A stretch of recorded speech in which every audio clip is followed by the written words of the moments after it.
Have you ever wondered what happens when someone in England visits the World Science Festival's webpage?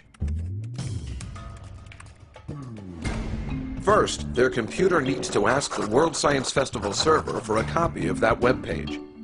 The computer sticks this request into a virtual envelope called a packet, wrapped with specific information about that request, including the World Science Festival's IP address. The computer sends this packet out of the house and below the street via large underground copper wires.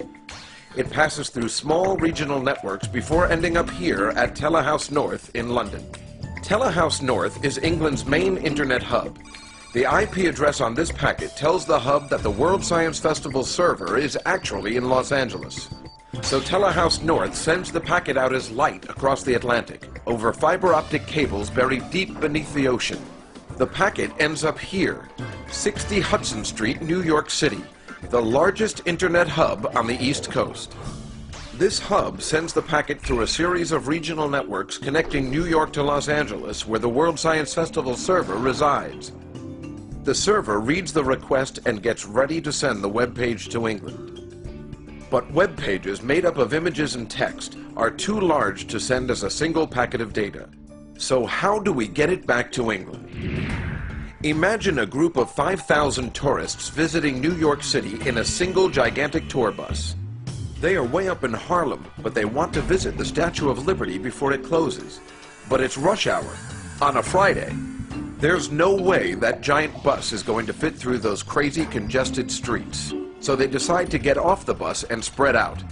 Some take the subway, some take cabs, a few rent bikes, and some even take kayaks down the Hudson River. How they get there doesn't matter, as long as they get there on time. Likewise, for the internet to work efficiently, this web page is pulverized into thousands of tiny packets of data, each one wrapped with all of the information it needs to rebuild itself in England.